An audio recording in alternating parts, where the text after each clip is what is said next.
डड़ैया मोर बड़े रंग रेली, चढ़े बोली मन काई डार। वार डड़ैया मोर बड़े रंग रेली, चढ़े बोली मन काई डार। लिमुआ के डारा मोर टूट फूट गई थे, तेरी निगाह वो छारिया।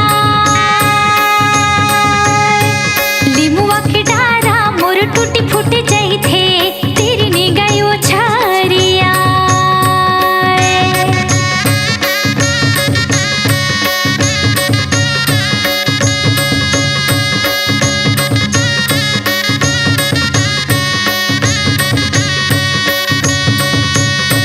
कौन सकेले तोर नवलूर तिरनी, कौन सकेले लंबा केस।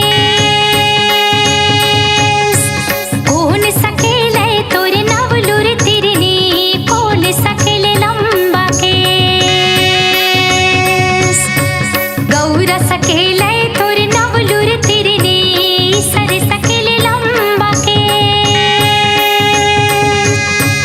गौरा सकेले तोर नवलूर तिरनी, सर सकेले लंबा केस।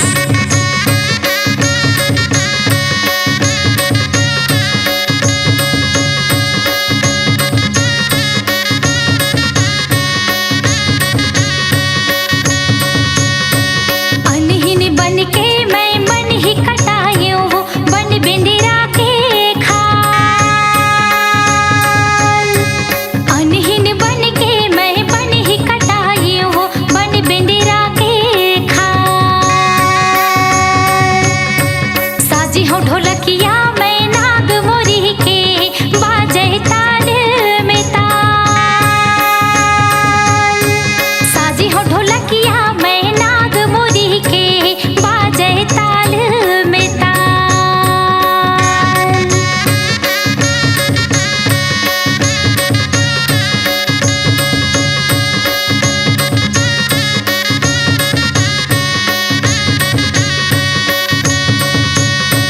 बाजा की कौने हवाले नगर में, नाचत बीर बेताल।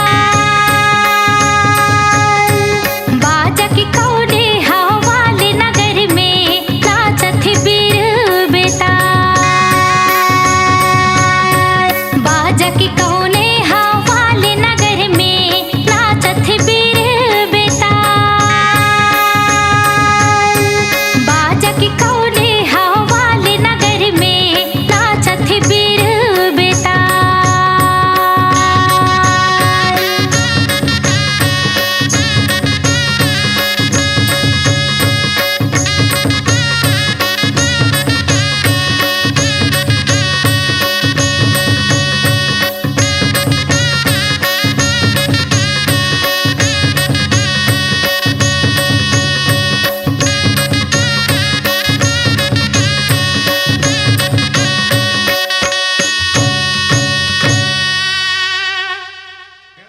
अपनी आवाज को दीजिए एक नया मुकाम।